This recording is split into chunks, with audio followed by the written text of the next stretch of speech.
bro. Where the fuck Dub at, man? Where the fuck he go? Here I am. You looking for me? Yo ass is Boy, that got Dub, and I'm back with another video. What's up, YouTube? Welcome back to the channel. I'm Deuce from the...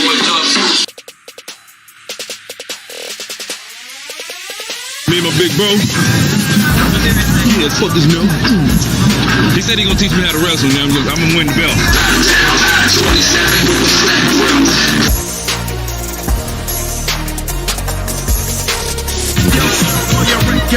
Cause I'm back for ya.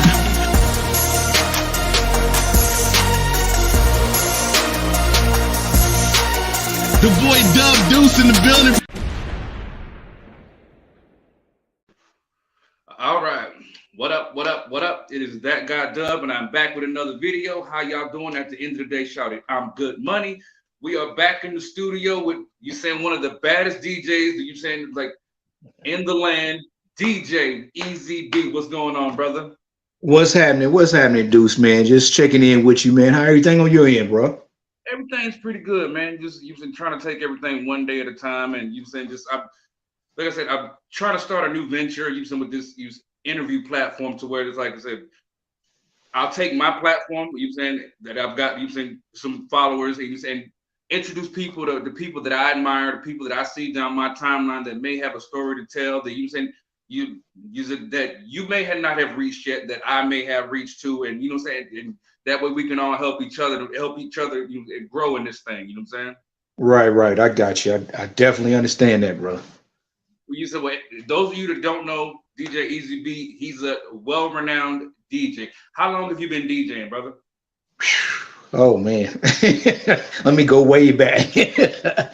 I probably started DJing. I was about like 14, 15 years old, man. I'm 54 right now, so it was just one of those type things that you know, back then. Let's go back, you know, back in time. I've always been into music. Let's put that on Front Street first.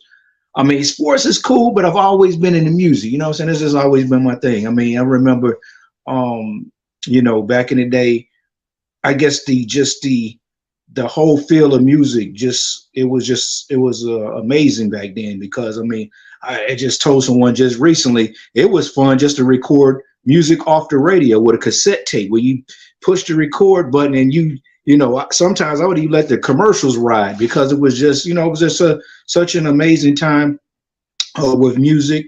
And, you know, you take the tape out and you pop the little tabs on the back so you wouldn't erase it by accident. You know what I'm saying? And if you wanted to erase the tape, you take a piece of paper and you stick it down in the hole, or you take another piece of tape and you tape over, and that's how you record it over. And it was like, you know, I was just speaking on that subject to a friend of mine just the other day, and it's like, you know, the tape get tight, you put a pencil in it, you turn it, and you turn it, you know what I'm saying? And then sometimes you would take the tape in there and you would fast forward and then rewind it back so the tape would loosen up. And if it didn't, you know, there's sometimes the tape break, and then you'd be kind of like, oh man, my tape broke. So what you would do is take the tape and cut it and splice it and put it back together. It might have not been in sequence where it was initially in the beginning, but it was just, you know, and even worse come to worse, if the tape really got bad, you just break the case and try to put it in another case. You know what I'm saying? It was just something, you know, it's funny now that you know, reminisce on it, but you know, just that whole time of just going and buying the little 45s and you know, it was just an exciting time. I just you know, really since you brought that, I just reminisce on that. I didn't mean to go that deep into it, but Dude, this is about you. You said to tell your story. You said, now I'm gonna tell a quick story. You said about you and I. I already know what. That was hilarious. You saying my man used to DJ at this club called Marlene's, and you saying in Austell, Georgia, and I'm sitting on the dance floor playing around, and I'm six-stepping. Anybody that remember with six-stepping? It's like floor work when it comes to b-boy moves. I tell my man, it was like, yo, Easy B, come out of the floor. This man was like, bro, you sure you want this? I'm like, yeah, come on. Bro, I wish I had not have said nothing, because this man showed me. This man spinning on his hand with it. I'm like, oh, what the? No. what I got myself into.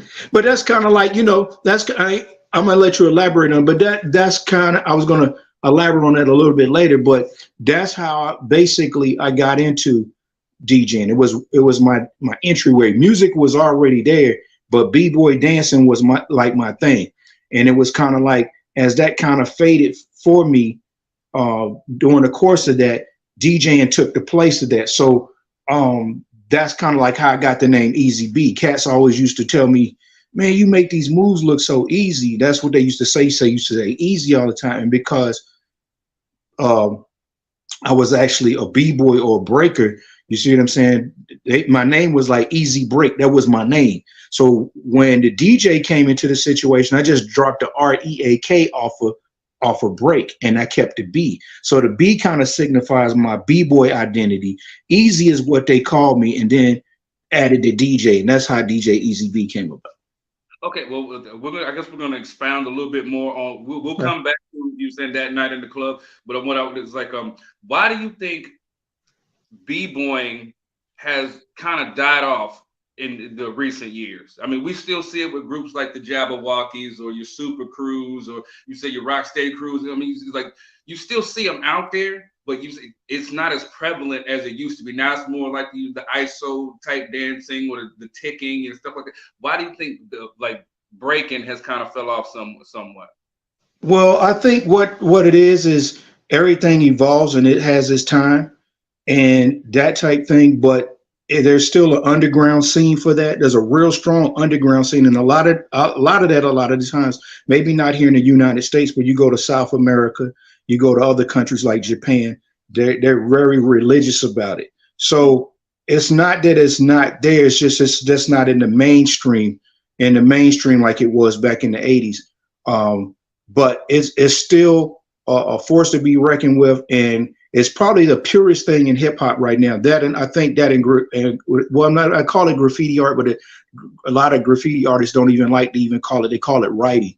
So basically, it's still there, but it's kind of submerged or you know, to that degree. It's still there, and I think that's really just probably the purest form of hip hop culture right now. I think the b-boying and the writing is probably the most rebel in the culture right now, because there's no way you can really exploit it or money can be made off of it. But what it did, it was like submerged at the time, and it became popular, and then it submerged again. So I guess that's the best answer for that. What do you think about? Because I have seen reports of them adding b-boying as an Olympic event. Right. I personally think that I think it's dope, but what do you think about something like that? Well, like I said, there you go again. Everything evolves. Everything has its time and its place. And I guess at the time, you know what I'm saying, there were probably people that pushed on for that to become an Olympic sport, because just like I said, it's not a thing that just, you know, that's here in the United States, but it's actually a worldwide thing. And, you know, speaking on that, I got to give a shout out to Original Skills Crew, which I'm a part of, which is a branch off of Rocksteady Crew, and with a guy named Kev Ski that I work with very closely. I call him my brother Kev Ski, and the founder of Original Skills, which is a worldwide organization, JoJo. And JoJo came up during the time when he was actually the person that invented the backspin. And so he came up during the time when you had people like Jimmy D and Jimmy Lee, and it was certain people that at that time that they kind of all grew up together, and a lot of the moves were created by these individuals. And then what happened is it went from that to going back to what we're talking about. You start seeing it on TV, you know, now, you know, the movies like, you know, Turbo, Breaking, you know what I'm saying, Beat Street, you know, Wild Style. It just evolved until it got to the point where, you know what I'm saying, you had cats like the New York City Breakers. Can't forget about people like that, Pex, Little Lep, people like that.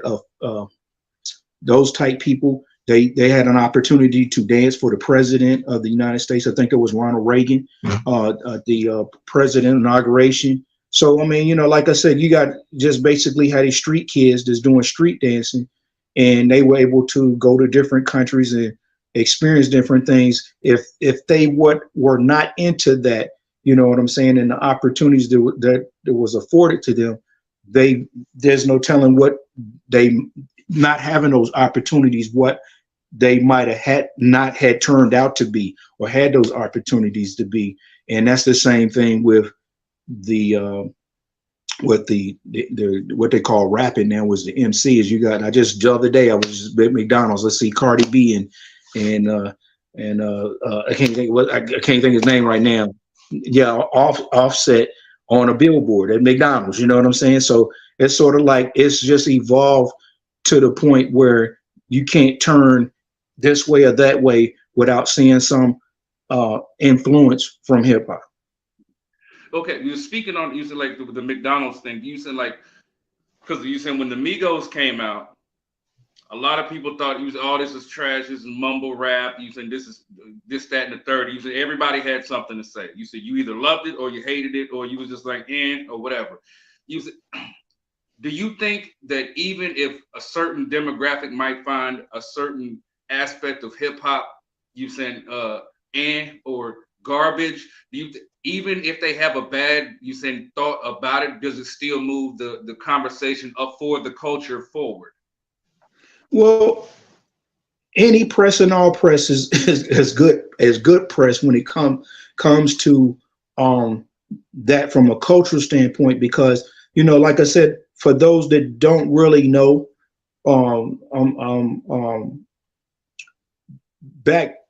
way back, when you actually had bands playing music. I mean, when I say bands, I'm talking about SOS Band, Cameo, Gap Band, these type people.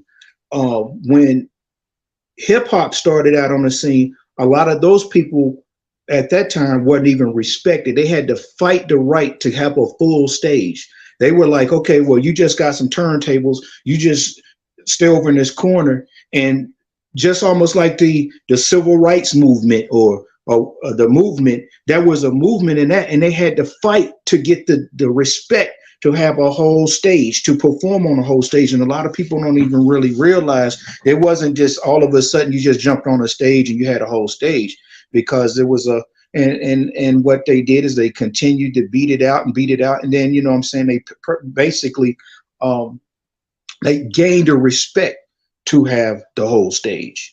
And that's another point to that. You got to realize the closer to your to first generation, /second generation, a lot of those people, the MCs and the groups at that time, they emulated what was before them or what they grew up listening. So groups like the Temptations, James Brown, people like that, they took those intricate pieces that those individuals used and they incorporated it into hip hop.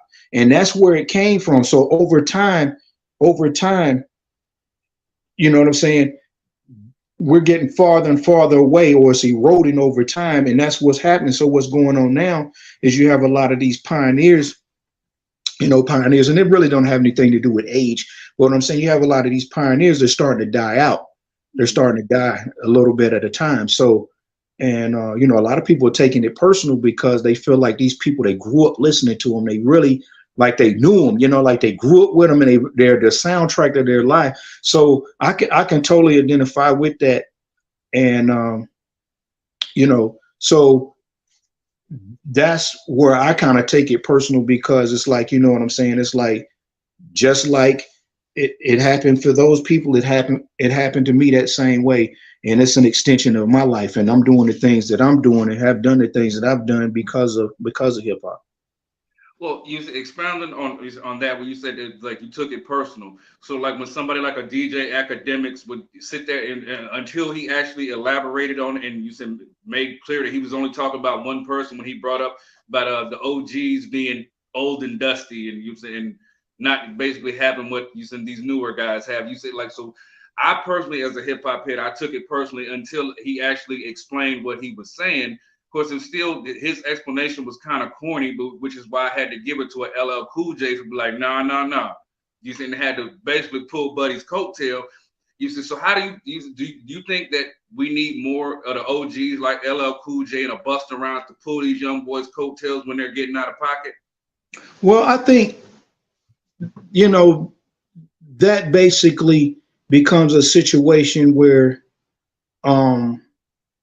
you can't really make a person respect anything. You know what I'm saying? They're either going to respect it or not. But I think that's what happens with that is that we've become a society of entertainment, but we've lost sight on educating or the history.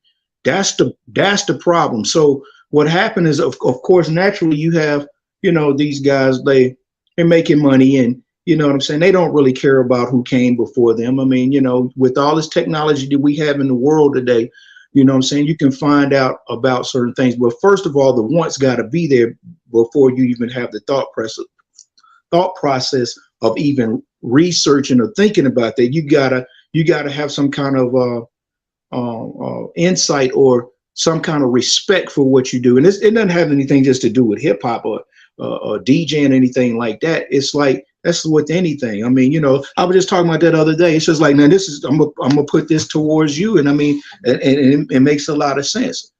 Just think now, I'm thinking personally myself. Now I'm thinking about my parents. Now I know my parents now, and I know my grandparents, but I don't know my great grandparents and what they did for a living. I'm talking about that's my generation, from my mother's generation. Okay, my generation's my mother's generation, the generation before that, and the next generation before that. I can't tell you what my great grandparents did for a living. You know what I'm saying? And that's close. What I mean by that is that history. How do you know somebody in your family might have did something great and you wouldn't even know it? That you were in that close proximity of, is because we kind of like, you know, and I hate to say that, but I mean, you look at other races or whatever, you know what I'm saying? You got, you know, a lot of these white people, they'll take their kids to go see the Grateful Dead or go see this group or go see this group, and they actually take them with them, so they get an opportunity to experience what their parents got a chance. Whereas if we as minorities, a lot of times we look at stuff as dated, or that's old, or, you know, that's them old niggas, or, you know what I'm saying? And what by us doing, that's that old school. Even the title old school is a negative title. And that was brought to me even more by Dr. Ice, that was with UTFO. And when he actually explained it, I was like, you know what, you're right. So that made me go into my library. When I go play music, I took old school out. I put classic. See, if you see a classic car rolling down the street, you get respect. You don't call it an old school, an old car. You don't call rock and roll old school rock and roll. They call it classic rock. So see, even the title that we use on, you put old sneakers in the garbage can. You put old people in the old folks' home. You see what I'm saying? So you have to be careful with the words that you even choose. Like I said, I can understand we use it loosely, but you know what I'm saying? I don't even like to call it old school, because see, then these younger cats are going, oh, that's them old niggas. That's that old school music. That's, you know, that's that. So even a title itself, by labeling it a certain thing, brings on negative connotation. You know what I'm saying? Right. You said it was like, we'll jump forward to my next question, because I know that what something that's still pretty prevalent in current conversations is this top 50 hottest rappers. And it's like they had Kendrick Lamar in, I think, the top 5. Me personally, I don't have a problem with Kendrick Lamar. I think Kendrick Lamar is an amazing artist. He's very talented. He's very lyrical. He's one of my favorite artists within the last 10 years. I'm not even gonna cap to you. You said the argument is because I think Kendrick Lamar has like 6 or 7 albums, and Biggie's in the top 5, and he's only got 2. So they're trying to say that how can you say that Biggie was able to put such a standpoint on hip hop with only 2 albums, and a Kendrick Lamar who's basically maybe 15 years old in the 12, 15 years old in the game can both coexist in that top 5. And then why do you think that they even make stupid lists like this without, because at the end of the day, they didn't ask me. I'm sure they didn't ask you, but so why even do these lists if you're not really going to get the full consensus from everybody? Right. Well, I think what it is it depends on what gauge you're using. You see what I'm saying? Because people are going to look from their time period and they're going to use that as the gauge, of course, according to the extent of their knowledge. You see what I'm saying? So it's like bridging back to what we were saying before. If you don't respect or you never learn what the other people contributed to the game and what they did, those people are the ones that paved the road or laid the foundation for you to even drive a car over. So what Kendrick Lamar, I mean, no disrespect at all. What I'm saying, if we go back in time where there was no social media, where there was no videos, where they didn't have these advantages, could he sell a record just off it? Would he been able to been a pioneer where there was no videos, there was no MTV, there was no, even the technology that we're using today? You didn't have any of that. You had to be bad with yours. And what I mean by that is like, and this is the God honest truth. It's just like, I'm originally from VA, you know what I'm saying? I've lived in several places in my time, but I used to go to New York back in the 80s. I got a long standing relationship. So I used to go up and, record the BLS and KISS tapes off of the radio. And going back to what I was saying about the cassette tapes, then you would have other people that were like, you got to realize at that time, all these records were independent records. There were no major record deals. They were just starting to evolve, at that time. So what I'm saying is that what made it even funnier is that, I would say, like, come from New York and I would come back down south and I'm listening to this music. So those tapes were was a vehicle for people down south to hear music and what was going on up in New York or where this thing was evolving, because, what I'm saying, it evolved in the Bronx. But what I'm saying, there was other intricate pieces in the tri-state, the inner city, the core, the inner city. But what it did is it started in these areas. And then what happened is it spilled over, and it started spilling over into the tri-state area, started moving into Connecticut and Jersey and all these places that, and that's got to be attributed to, of course, to God rest his dead, Mr. Magic. You know what I'm saying? He actually had a pirate radio station, and he was doing a lot of stuff that they wasn't even doing in New York. So to be God honest truth, what we call hip hop wasn't even respected in New York at the time. You see what I'm saying? So it took for people like me to bring a tape down south, and I'm listening to this stuff and, wow, and this and this and this and that. And, the next person might bring a tape down south or whatever. He might take it to Georgia. This person might go here, Alabama, Mississippi, wherever the case, Texas, whatever.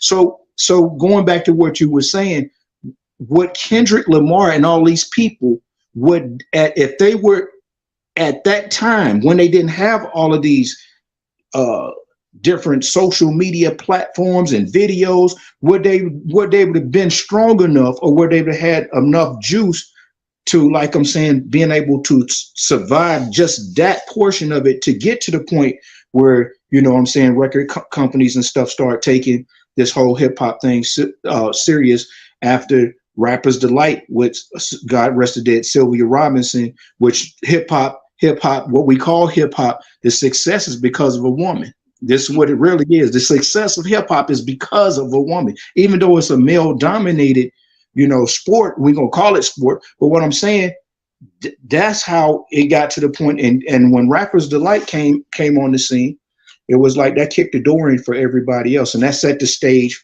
for your Houdinis, Run DMCs. And then these people you start seeing on videos back in the early 80s, like Run DMC was one of the ones that was like one of the early ones to be seen on TV. You know what I'm saying? And then I know how I'm long-winded. I apologize, but No, but I'm enjoying the conversation. Do your but thing. but at the same time too, when we were coming up, I think we were more versed when it came to music because it wasn't like we just like today they just listen to rap music. That's all they know. I knew about Cyndi Lauper. I knew about Joan Jett and the Blackhearts.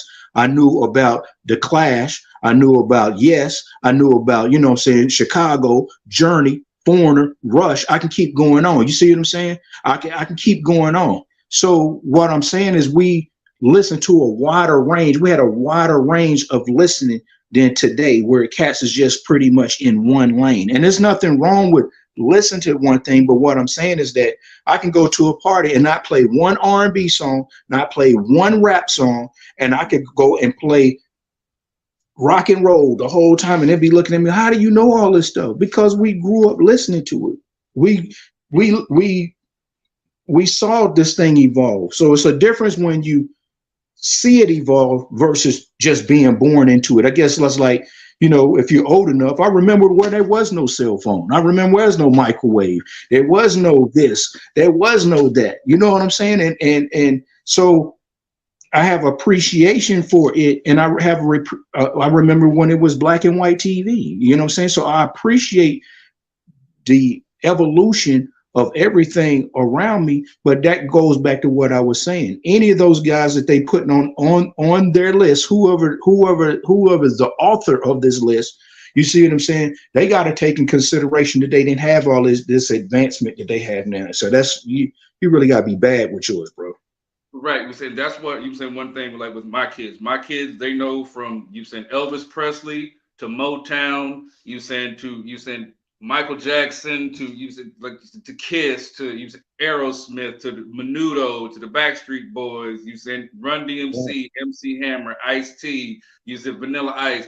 You all the way down to Lil Baby. You said my kids know about all of it. You said, right. You know what I'm saying? This is like, why do you said what happened to some of us to where we stopped? Because our parents would introduce us to their music and to their records, and we evolved with music. You said, where do you think the disconnect you said came in to where a lot of these kids now don't appreciate the history? Because you got hip hop, you got music connoisseurs like ourselves who want to ingrain our children into the history of music from the oldest of the old to the newest of the new, but then everybody else is just like they got lost in the sauce somewhere. Right. Well, I think the demographics is one thing. The demographics has changed. You got grandma now. She smoked weed, and grandma got her chest out and back out.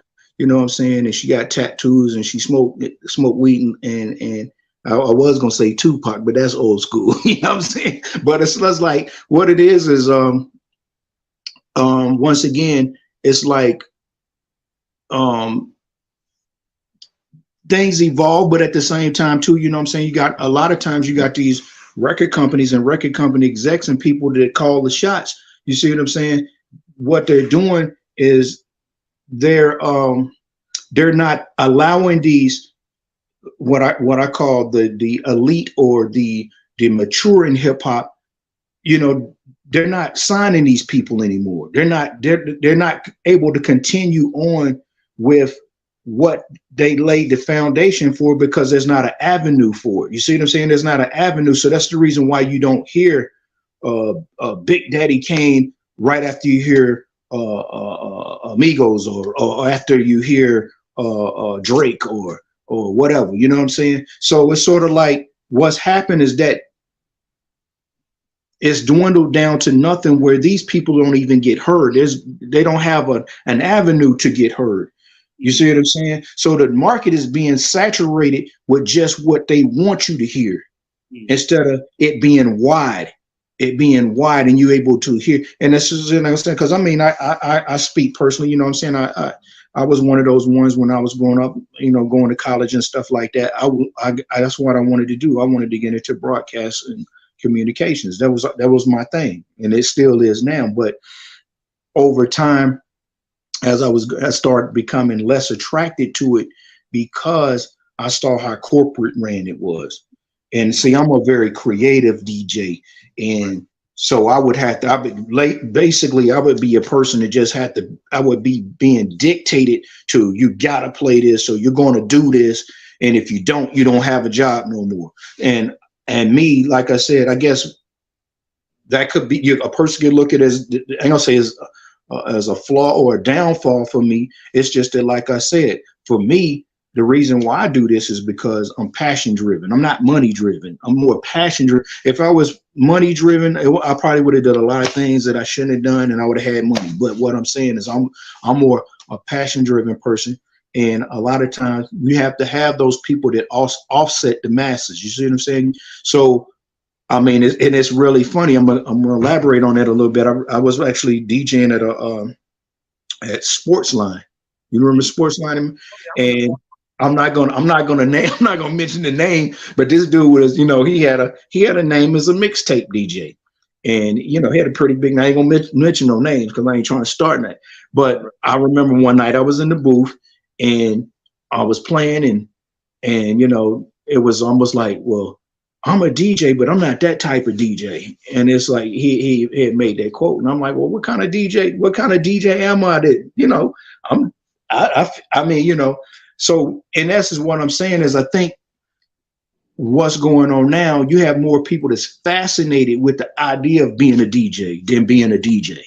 Right. They more fascinated with the idea of being a rapper, you know what I'm saying, versus being an MC. They don't want to do the work that come with it. They want to just add water, the microwave version of everything.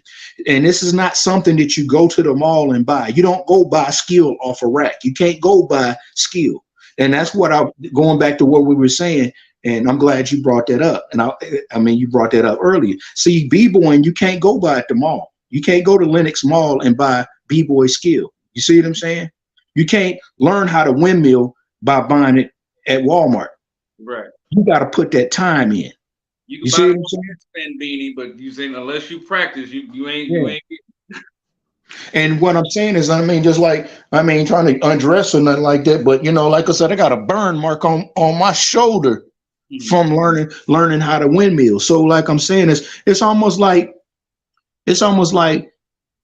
I think this is the best analogy. Say like if you play basketball and you out on the basketball court and you see these guys, they bah, bah, bah, and they going up and bah, jamming, you know what I'm saying? And you see them doing it and you want to do it so bad, you got it in you to want to do it, but you don't really have it like that. So you get out there and you be trying to get them ups, man. You know what I'm saying? And then you get up there and you cut your finger on the rim. And your rim start bleeding, but you still hard-headed. I'm still want to do this. You don't care if your fan's bleeding. I'm still going to do this. You know what I'm saying? And you keep doing whatever you got to do. Get out on the court, practice by yourself. And then one day you get that up and you go, bam. And that first time that's the best time because you were able to accomplish, what you had spent time in repeatedly, day after day, night after night. That first time that you go up in the air and you blam, that's the best time because it's like you've accomplished that. So that's exactly what I'm saying with the whole thing with DJing, b-boying, the whole everything. You got to pay the price, man. And you got to pay the price. There's no shortcuts. If you want to be in this and you want to be respected and you plan on having some real longevity in the game, you got to pay the price, man. There's no shortcuts. Right. Well, do you think, continuing on with that, because you have evolved as a DJ and into the game, because it's not just two turntables and a mixer anymore. You said now you got your laptop and now you got the CDJs and your Seratos and everything like that. But the fact that you possess a skill that a lot of these DJs now that you couldn't even touch because you could still cut vinyl. Right. A lot of these DJs can't. I saw you starting to hint at that when you said you was like certain mixtape DJ was like, well, I'm not that kind of DJ. You said it's got to give you said an error of you saying being proud. You said like for one that you had the longevity to be in it this long and to still love it and because like you said, you can go get you saying like a Serato kit or whatever, and you say you can practice for a couple of hours and stuff like that, and then charge $150 to do somebody's wedding or something like that. But it still doesn't touch what you can do because you have a lifetime of doing this. So the question I'm getting at is, you said it's like, how does it make you feel? You saying being able to evolve throughout the decades. You saying with real. You said from when it started to where it is now, and how does it make you feel? We said with the mofos that are just going to Guitar Center, getting the thing, and then you said basically undercutting you. You said because they learned the skill in about a week. You know what I'm saying? Well, I look at it like this. They've never cooked on a stove before. All they know is to throw a hot pocket in the microwave. They never learned the mechanics of DJing. People don't really understand how deep this thing is. And I mean, like I say, even with the years and the experience that I have and things that I've done and the relationships that I've built with people, it's still, I still feel like, wow, you know what I'm saying? This so deep. And because people don't really look at it from a science perspective, music is math. So if music is math because you're dealing with notes and measures and you're dealing with numbers, that means infinity. So this thing is infinity. So it don't matter how long you've done this. You're going to always see something, or somebody can bring something to you different that you've never seen before. And, along my journey, I'm saying, I think the biggest reward that I've gotten from it is that, I always, and this is the God honest truth, I always wanted to, when it was said and done, when you open the hip hop book, you see my name in there. That's what I always wanted. It wasn't about the women. It wasn't about the getting the numbers. It wasn't about the fame. It wasn't about the money. I just wanted the respect from the greats. I wanted the greats to know me, not just that I know them. So, you know what I'm saying? When I got an opportunity, I can't even, here live on the show, I can't even tell you the gratitude when I have people like Houdini and they actually want me to go on the road and DJ for them. You know what I'm saying? And when you go on the road and DJ for these people, you know what I'm saying? They got a legacy and they got history and years and years. And it's like, now here it is, I'm on the road for them, with them, and they trust me. They trust me with their career. You see what I'm saying? And then it's like now you on the road with these people, but Dougie Fresh is right beside you. You see what I'm saying? So it's not a dream. It's not a fantasy. You see what I'm saying? These are people that I grew up listening to. And I think, and I'm gonna make my way back to what we were initially talking about. So with saying that, it's like I'm saying, and I don't mean anything, but if I died tomorrow, you know what I'm saying? I felt like I accomplished, or I used my time wisely. And if I stopped DJing today, it would be cats would never catch up with me. They would never catch up with me, because when I got into it, I got into it for the long haul. I didn't get into it just to. So with saying that, other things have spawned off of that. I had shot a documentary.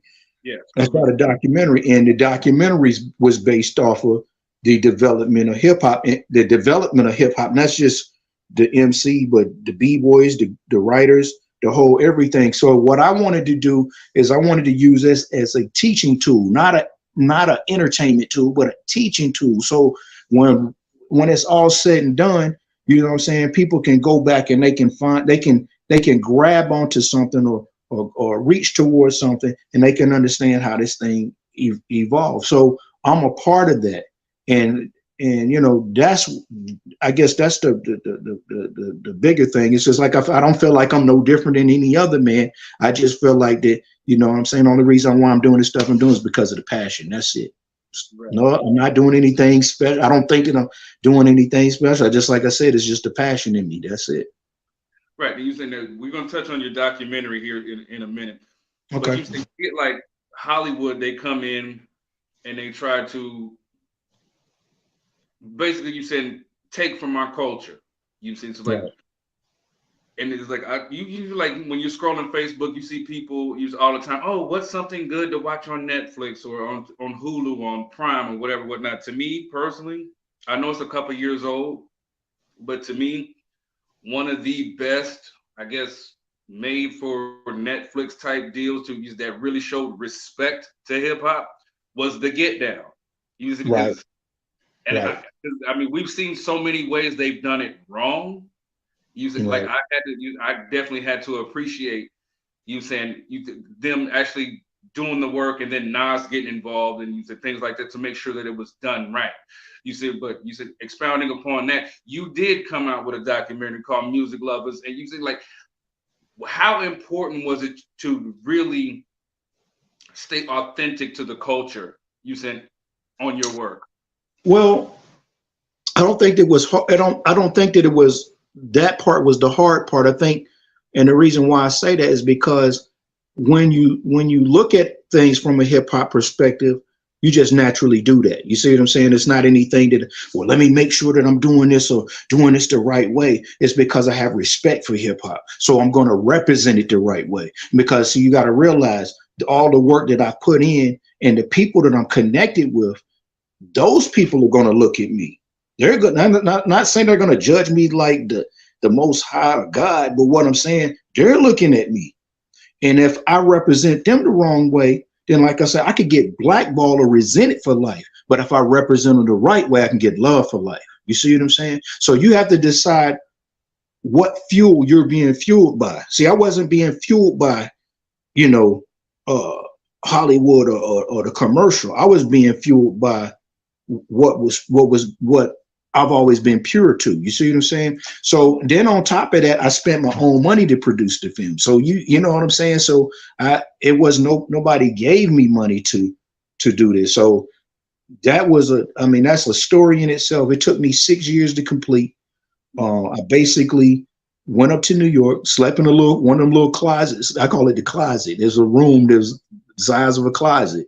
And, I flew back and forth from Atlanta to New York probably about like 7 times. Had my co-director, God rest the dead, very Jazzy Motor Williams. He was very intricate and very instrumental in me pulling this off. It was very frustrating. I mean, you know what I'm saying? Just people not want to do right and this and this and that. But I was finally able to, after a 6-year journey, man, I was able to get it to the point where I've had 6 screenings on it. I had 3 in Atlanta and 3 in New York. And screening number 6, I had submitted it to the Hip Hop Film Festival in New York, and it was it's the only solely hip hop. I'm talking about solely hip hop film festival. And I submitted it, and it was one of the ones selected. And what I mean by that, it was only 40 submission slots. So people submitted all over the whole world, and mine was one of the ones that made it. And it wasn't a thing that you paid into it. It had to be voted in. So that means the people felt what I was doing. And they said, I thought that was the I guess the respect or the honor of that after it was all said and done, is that these people can see my vision and see, this, the work that they might have not been there on a day-to-day, the work that I put in, but they respected enough to have it has been one of the ones that was selected. So that becomes a part of my legacy. That film becomes a part of my legacy because it's attached with the greats. And I mean, when I'm talking about the greats, I'm talking about Public Enemy. I'm talking about Houdini. I'm talking about Grand Wizard Theodore, the guy that invented scratching. We're talking about Rodney Stone. Rodney Stone was, that's my partner. He was in the group, Funky Four, that had the first female rapper in that group, and her name was Shy Rock, MC Shy Rock. And then they had it was the first group to be nationally seen on national television. It was on Saturday Night Live with Deborah Harry. And you know what I'm saying? So when you have these people, Steve D is the guy that created what they call beat juggling today. It originally is called the funk, but Steve D birthed the Executioners. So when you talk about the Executioners, Rock Raider, God rest the dead, Rob Swift, Total Eclipse, Mr. Sinister, all of those people basically came under Steve. Right. So, and Steve grew up with Teddy Riley. He He's also an official member of the Get Fresh crew. He actually stood in for Barry B when Barry B was sick at one time. He's the only DJ that I've ever known to scratch on Michael Jackson's music. I ain't talking about scratch the record. He scratched on the record. Right. So, you know what I'm saying? When you have these people, Son of Berserk, you know, they came under that whole Long Island scene with Public Enemy. You know, it's just like I said, it's just an amazing thing when you're doing things from a pure standpoint, you're being sincere about what you're doing. There's other people out there, they might be far and in between, but believe me, it's almost like shooting a signal flare up. Mm-hmm. They see it. Right. So now I'm actually working on a screening out in Los Angeles right now on the film. Yeah, that's something that you said you and I had talked about, and we said we got some things that we're trying to get in the works for. You said you're doing out there. You said what is it something that you have going on in the future? You said possibly you said telling maybe a somewhat similar story, but from a West Coast perspective. You said just because like I said, because you don't have many purists anymore. And you said, right. I consider you a purist, and you said, and I want to commend you and give you your flowers for that, because there's not many of us left. You know what I'm saying? So is that something that you're thinking about? Well, the crazy thing, since you mentioned that, is that, you know, a lot of people told me, man, you just don't get so tired, and you can't get so tired, because now I have people, they take me serious now with this film thing. They see me complete a film, like from beginning to end. I'm not talking about, you know, I'm talking about copyrights through the Library of Congress. I'm talking about, I've already had it in, like I said, 6 screenings on it already. And, you know, I like it as of course the COVID the last couple of years, but I think that's what's going to happen. I got to let it unfold. But what I want to do is I want to go to LA, and I'm gonna tell you, because you're my man. I want to go to LA, and I was out there last year, and one of my partners, he actually works for Netflix right now, and he works in animation. But we went to this place called Delicious. Can you hear me? Yeah. Okay, yeah, my phone. I had to call a person back. But Delicious Vinyl. Now, Delicious Vinyl had Tone Hope, Young MC, and I was doing a little reading on them just the other day. They had Brand New Heavies on. I didn't even know Brand New Heavies was on Delicious Vinyl.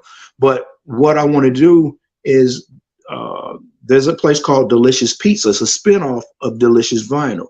So this place is like really retro. They got the records in the crates, and, you know, they got the boom boxes. They got probably about 80 of them, you know, back to back. And then they got the plaques on the wall. They got pictures of Rakim and all this stuff.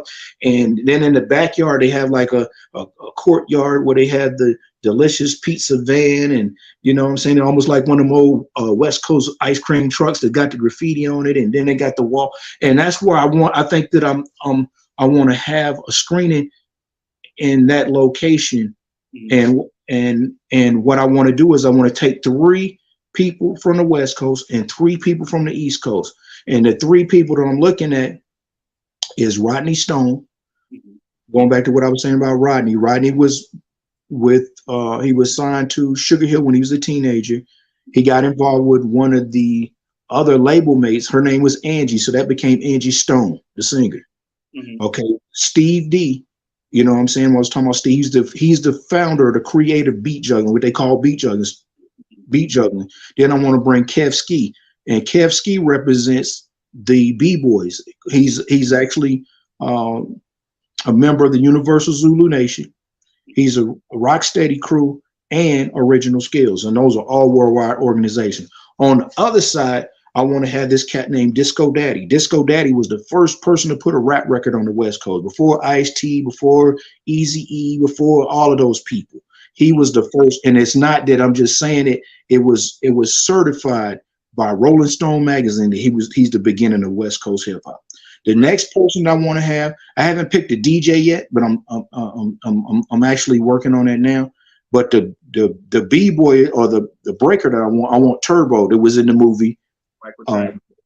You're right, and that's what I want to do. So I want to do a screening of Breaking. I want to do a screening of Wild Style, and I want to do a screening of Music Lovers. So it'll be 3 films that you can watch. And then this pizza spot, because it's already in tune to hip hop, I think that they'll be able to assist me and maybe even help sponsoring me with this. So what I do is I get permission to use their logo for social media purposes. And then, the people that come there, you know what I'm saying? Of course, they'll eat the food that's on the premises, which will be pizza. So why wouldn't they want to do it? Plus, on top of that, we've done all this talking. We got to understand that hip hop's 50th anniversary is this year. So why wouldn't they want to do it? You know what I'm saying? I can't say it's a win-win all the way around. Yeah, definitely, absolutely. It was like just that you said, hearing the passion that you're talking about, you said behind that, you said that idea and that premise. You let me know, you said, when you can get that set up, because I don't even like planes. I'll get my ass out there. Right. What I'm thinking about, like I said, there I go again. I'm thinking about actually having it filmed and documented while it's going down, because you got you'll hear it directly from the East Coast and how it developed, and then you'll hear it from the West Coast and how it developed. So you pulling the whole thing together, and then what you do is you document that, and then once it's documented, it's sealed. Then you take that and take it to the next level. You see what I'm saying? So I didn't, like I said, I just knew that whatever the next venture that I took on, I had to have just as much passion about it as Music Lovers. If not, there's no need for me to do it. And I'm gonna tell you, I'm a real dude, and I'm not even embarrassed to tell you or anybody else that's watching this. That thing made me cry about 6 times, bro. I'm just on the pressure from the pressure of it. I mean, I would have never thought it would have brought me to tears, man, but it did at least 6 times, bro. And what I'm saying is that because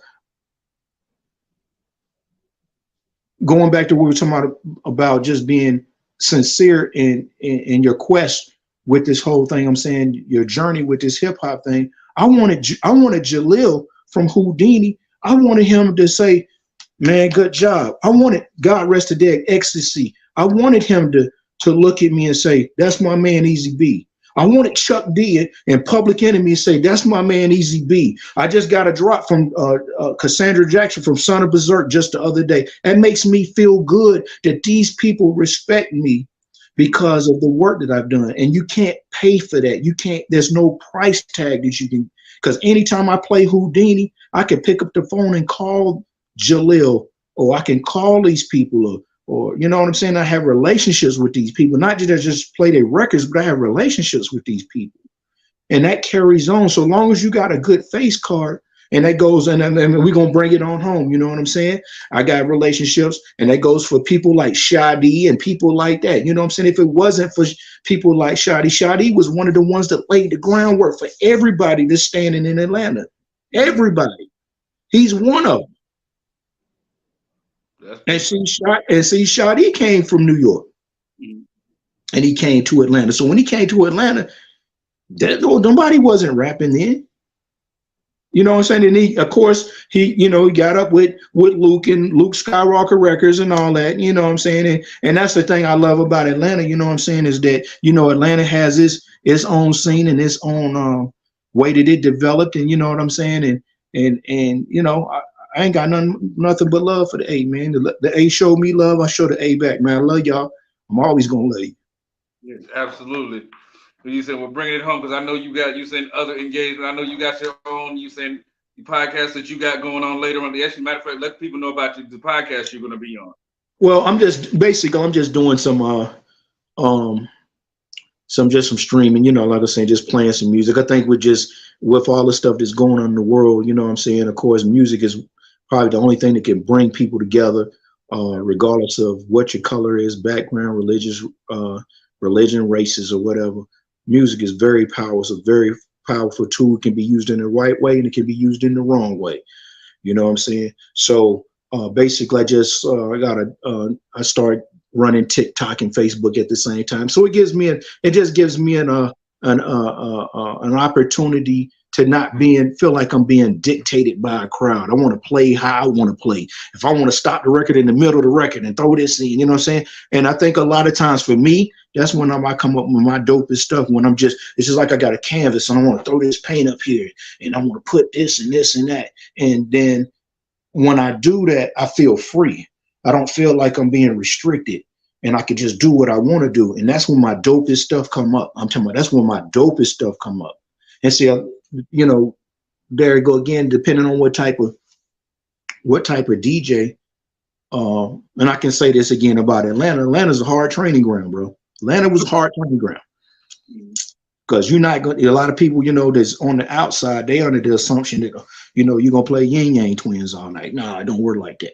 I said, you got to play that down south. You got to play that up north. You got to know how to make them transitions. If you don't know how to make them transitions, then people going to let you know, and hey, they ain't going to spare no mercy. If you ain't, you already know, Deuce. If you can't play, they going to let you know. You know what I'm saying? You said, like I tell people all the time right before we get up out of here, just like, okay, because back in the day, you had people that have never been outside of 285. It's not like that anymore.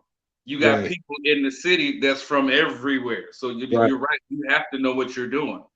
But before we get up out of here, give everybody your social so they know how to follow you and so they can join you on the TikTok and you say okay. On TikTok, I go DJZB 2006. Government name on Facebook is Benton, Benton, Jeter, Jeter. Those are the two main areas if you're trying to find me as DJing and that type thing. But I also have TikTok.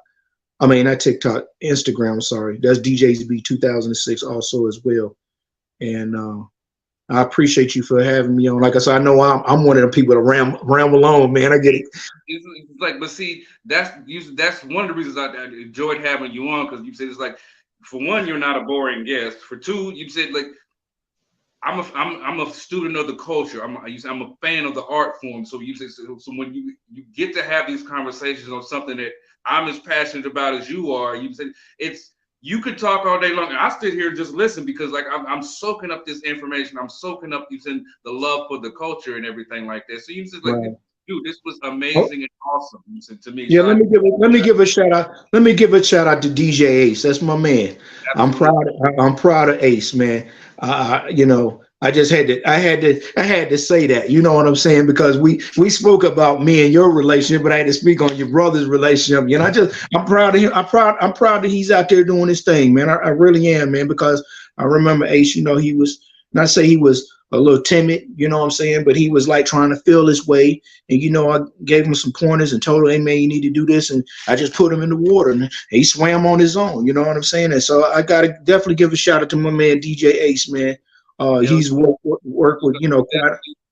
You saying that's definitely my brother, and I love him to death. And you saying and he's making plenty noise and major moves out here in the DJ game, and is also keeping pure to the form of hip hop. But you saying, like I said, once again, we're gonna give a special thank you to my guest DJ Easy B. Make sure that y'all like, share, comment, subscribe, turn on that bell notification so you don't miss another video. Without further ado, I love you, DJ Easy B. Thank you once again, my brother. Amen. Y'all stay safe. God bless. Hold it in the road. Peace. All right, brother. All right.